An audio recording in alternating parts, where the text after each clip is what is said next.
take a look at yourself. In a way, and hear me out before you jump all over me. Mm-hmm. In a way, what you did is kind of similar to what Lil Yachty did. You built up a movement for a certain group of people that the mainstream does not agree with, but a group of people really fuck with you. Mm-hmm.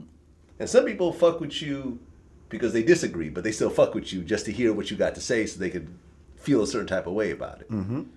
And over the years, with VladTV's help, millions of people have gotten to experience the Lord Jamar thing. Mm-hmm. And you built your own lane. It is not traditional. Nobody from your era has done this in the same way, to the same level of exposure and so forth. And people will say, like, hip-hop purists will be like, yo, Jamar lives on Vlad's couch. Does he rap anymore? You know, does this guy even do music? You know, et cetera, et cetera. They slander you. They talk shit, whatever Why else. does he keep fucking with that culture vulture? Yeah, exactly. Why is he fucking with the white man? And, you know, this, that, and the third. But you went ahead and carried on with great results. Mm-hmm. Like, at the time that Brand Nubian came out, you could say that Grand Puba was the main star of Brand Nubian. He was the standout. Mm-hmm. Fast forward to 2017, you ask most people, who do they know, Lord Jamar or Grand Puba? Mm-hmm. And the answer is always going to be Lord Jamar. Right, because I used this internet medium Yeah. to, you know, reinvent myself in a way, Yep. introduce myself in a way, whether you like it or not, to a new audience. Yep. But that's where the comparison between me and a Lil Yachty stops. Right. And in return, and you know, we've talked about this before, over time, it's helped the bookings of Brand Nubian. You guys have gotten more shows and more appearances Absolutely. and stuff like that. So it all worked out in the long run. Because it's hard for you to now, see, out of sight, out of mind a lot of times. Exactly. So there's a lot of probably dope groups that just, you haven't seen them in a while, so you kind of forget them. So promoters might be like thinking about, okay, I want to do an old school group. Who do I get? But you ain't seen these motherfuckers, so they didn't just necessarily come straight to your mind. Right, because we were just talking about the Art of Rap tour. Right. And I said, who's on there? You said Roxanne Shante. I'm like, oh shit, Roxanne Shante. I forgot about her. Not to take away from her. though. Yeah, she be doing a lot of shows. Yeah, but not to take away from who she is. Right. We just haven't seen her. And you probably would be, you see what I'm saying? Now it's like, okay. Yeah, like and when you're making a list, you'd probably forget about Roxanne Shante. Even though you might love Roxanne Even though you Shante, might love Roxanne understand what I'm Shante, saying? but you're going to be like, Brand New. First you're going to think Lord Jamar. They're like, oh yeah, he's in Brand Nubian. Word, Brand Nubian. We're going to put him on the book. Is that what happened pretty much? I mean, you know, it's not like every single person is gonna be like, this is why we booked y'all, but you know, I know the science, like, you know what I mean? Yeah. Like, So if you compare like your bookings in 2016 versus, let's say, 2010, before we start fucking with each other. Vlad want all the credit. No, I don't want all the credit. I'm just talking about exposure. I'm just talking about exposure. Definitely, yeah, I would say, yeah. Like, we've constantly been working this whole time, but I definitely have been seeing a higher frequency of bookings since I've been doing this type of shit. Absolutely. Right. So what I'm saying is, you have created a movement. Mm-hmm. People may like it. People may hate it. You clearly have both. Mm-hmm. But you created a movement using the internet. Right. Lil Yachty created a movement using the internet. Mm-hmm.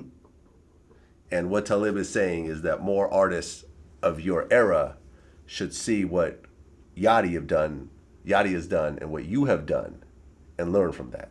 Right. And now more artists from this era need to look at what we did creatively and learn from that. And now combine the two of their innovation of being able to promote themselves combined with a higher quality of artistry, you see, then each one teach one. Don't just tell me I got to learn from these little babies, but they don't learn nothing from me.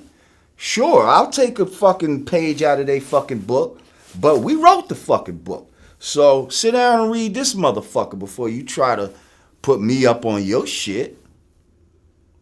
Fair enough. Fair enough. But I'm willing to learn.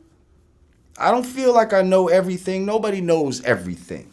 Nobody knows it all. Knowledge is infinite, so you can't know everything. But I know a lot of things. Yachty went on, I think, Ebro's show and said that he wants to sit down with you.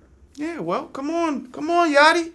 Come get this mentorship. I'll put you on, bro. I'll set you straight. Well, I think we forget how young Yachty is. Isn't he like 19?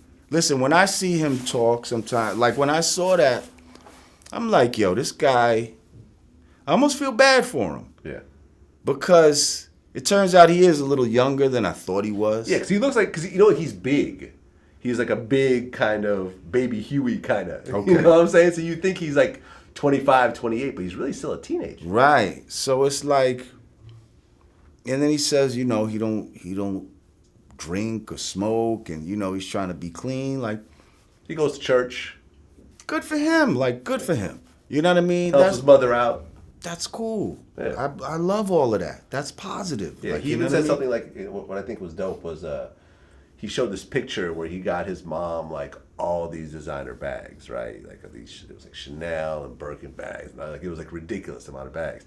And someone's like, "That's so ridiculous. Why don't you pay off her school loans or buy her a house?" And he's like, you know, or give her some money or something. He's like, "Well, I've already bought her a house and paid off her school loans, and my bank account is her bank account. So as long as I got money, she got money."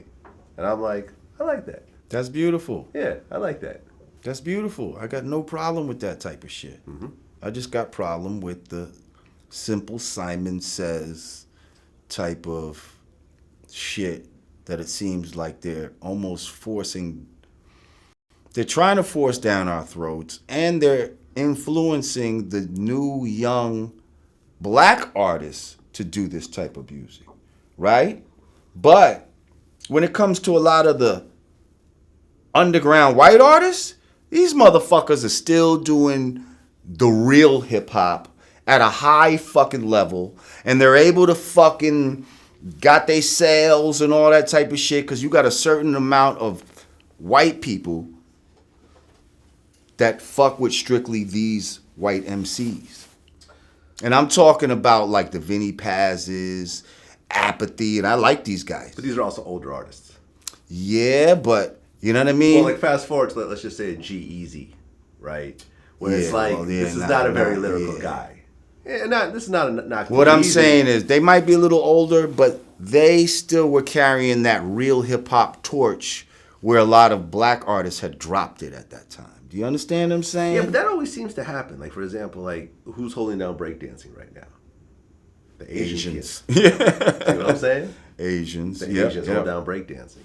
Like, I'm not sure what's going on with graffiti because I don't follow it very closely, but I bet you, well, I don't bet you, like, if you look in, like, Europe, that's actually who's holding down graffiti. Yeah. Like, Yeah. the Germans and Oh, stuff yeah, like definitely, that. definitely. You see what I'm saying? It's like, Even Spanish too, though, I'd say, though. Yeah. Like certain Spanish.